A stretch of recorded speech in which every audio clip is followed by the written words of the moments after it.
Sorry for that lighting that makes me look like a Bond villain.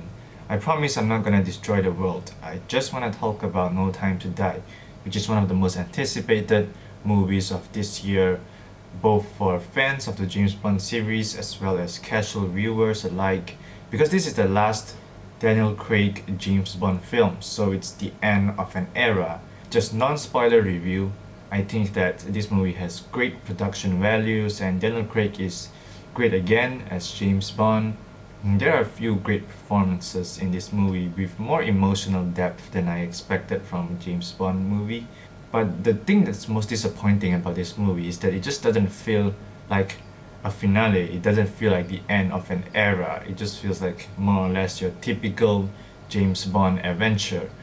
Or even in some ways, even worse than a typical James Bond adventure, because it is constantly bogged down by all these really underdeveloped plot threads that keep popping up throughout the story that sometimes can really interrupt the flow, and a lot of characters that just don't get enough time or enough attention to really flourish. And that's my non-spoiler review for this movie. It's not bad, it's disappointing. But let's delve deeper into the spoilers here because there's a lot I want to talk about in this movie. First of all, let's focus on the Bond girl in this movie because there's three female characters in this movie that play a more central role. We have Léa Seydoux' character who has too much dramatic weight and a lot of seriousness to her character, and she means a little bit too much for James Bond to be like your typical exciting kind of Bond girl. I mean, she was a great Bond girl in Spectre, but in this movie, she's more like an important character that pushes the story forward than what you expect of a Bond girl. And then we have the new 007, which is not a Bond girl, it's just the new 007, just another agent. And then we have Ana de Armas, which is a fantastic Bond girl. She's charming, she's witty, she's attractive, she's all of those things, and she can kick butt in this movie. But then she only appears for like 15 minutes in this movie, and then she's gone forever, which is very surprising because I thought she was gonna have a more meaty part in this movie, but turns out she's just here for a while and then she's gone and we never see her again. I mean, truth be told, on the topic of a new 007, I would much rather have Ana de Armas as the new 007 than the current one. It's not like I'm bashing on the actors or something, but it's just the character of 007, and the whole appeal of this type of movies is that the character is supposed to be really playful and is supposed to be very witty and humorous, but at the same time have kind of a darker side.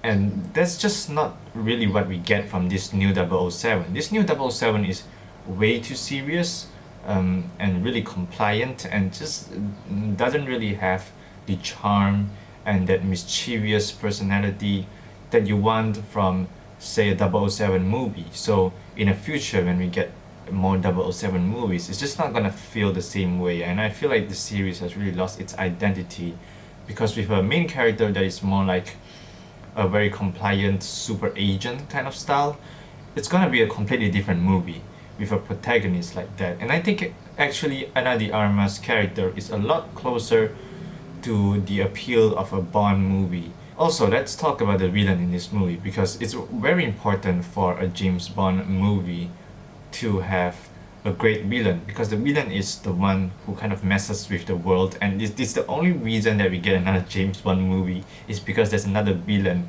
who messes with the world again like for since 1964. Like, these villains never learn. Anyway, so this new villain just simply isn't as threatening or as menacing as the previous villains. Like previous villains, especially Javier Bardem in Skyfall, was so powerful, so menacing, but at the same time he had very clear motivations, so we could understand why he was doing what he was doing. He was doing it for revenge. But in this movie, the character does explain his motivations. I mean, Rami Malek's villain does have motivations. It's just that, I mean, if he was in a debate, his argument would not be sound. Like, this is not a very solid argument that he's making here, and it's really hard to get behind his motivations, even if we really know why he's doing what he's doing. But really, even if we do understand his motivations, it just doesn't seem as interesting or as convincing as the motivations that the previous villains had. And on this topic of villains, like, why not they bring back Blofeld? Like, isn't that the whole point of the ending of Spectre? Like, they're setting up for Blofeld to be the big villain in the next movie, and then now they just put him in a 10-minute scene where all he does is sit down in a room and speak. Like, come on, that's Blofeld, Ernest Stavro Blofeld. That's the most iconic villain in one of the most iconic villains ever in the history of cinema. And now he's relegated to what is a very small cameo role in this movie. And he's super weak in this movie as well. Like, Blofeld just sits down there and he just waits for his death, pretty much. And the same goes to Rami Malek's character. None of the villains in this movie are strong. They're all just very weak villains, both their writing and their attributes. They are both really weak. And Blofeld should have been the main villain in this movie, because I mean that's what the whole ending of Spectre was implying, and now it seems like they're just giving up on that. And Rami Malek's acting in this movie is kind of iffy for me, because he's pretty much playing like a cliche James Bond villain, but without the style or without the flair of, say, Donald Pleasence would give.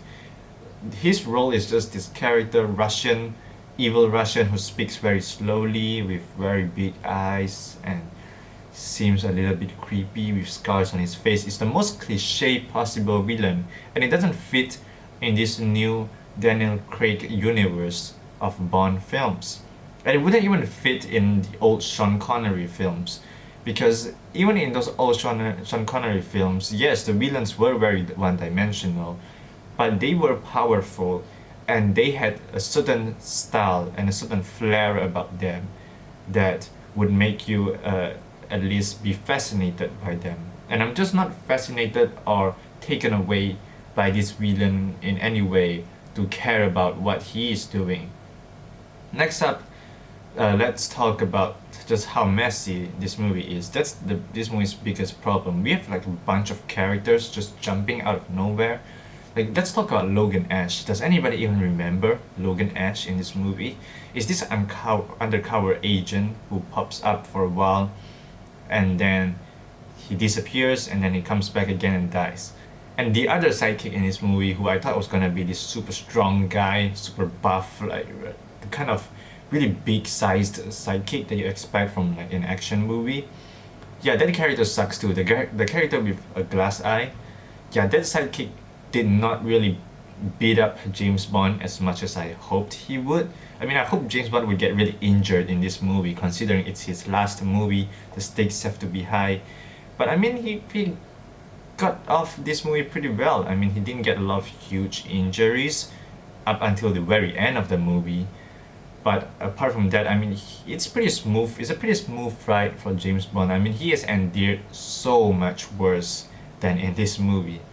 And honestly, I think Skyfall is actually a better ending to this film, because Skyfall, at least it delved into James Bond's personal life. It felt different. There were sacrifices made, and the only sacrifice in No Time to Die, apart from Bond himself, which I'm gonna talk about later, is Felix Leiter, which is one of the most inconsequential deaths ever. Because why did they let Logan Ash, one of the most forgettable characters, kill off Felix Leiter, one of the most important characters? It doesn't work this way. Such a forgettable character should not kill such an important character. So that's why the death doesn't feel earned in this movie. And let's talk about the ending. The ending, James Bond dies. No more James Bond. I mean, considering my tone throughout this review, you already know that I'm not really happy with this ending, because if James Bond has to die, at least let him die to Blofeld, because at least it shows like maybe their fates are intertwined. When one dies, the other has to die. and that's why James Bond sacrifices his life for the love of his country, for the Queen, and for England and stuff. But he dies to this super weak villain. Rami Malek's villain is so weak compared to maybe Blofeld from the old Sean Connery films. And even his sidekicks are weak. At least if he's weak, at least if his sidekicks are strong, it wouldn't matter so much. But both of them, both sides are equally as weak. And that's why it's just not convincing, and it's a little bit frustrating because this is how James Bond ends. We're not gonna get another James Bond movie unless it's like a prequel or something. So we're not gonna get another mainline James Bond movie. And it's frustrating that they ended in such a way, with such a low stakes attack, and with such a weak villain, and just such a generally weak movie. And also, I just don't think that James Bond should end in any circumstance, because I mean James Bond has really become kind of a symbol and something that you pass on from generation to generation. It's like a torch, you pass it on and on. So if Sean Connery just ended James Bond then and there, we wouldn't have gotten Roger Moore. If Roger Moore ended, we wouldn't have gotten Pierce Brosnan. And I know I'm forgetting about Timothy Dalton and George Lazenby, but I mean they're good too. And if the people before them did not give them the torch, they wouldn't have passed it on to future generations. And it feels a little bit selfish to me, and a little bit like it's disrespecting the legacy and influence that the old James Bond movies have, to just end it right there, just end it. If they just pass it on to the next guy, it wouldn't have been such a problem. But I just don't really feel like James Bond dying was a good choice. I mean, even if he was killed by Blofeld, I still think it wouldn't have been appropriate, because we have already established that James Bond is pretty much a superhuman at this point. I mean, this guy just can't die. He hasn't died since 1964. Like, why is he gonna die now? It doesn't make that much sense. That's just what I think about this movie.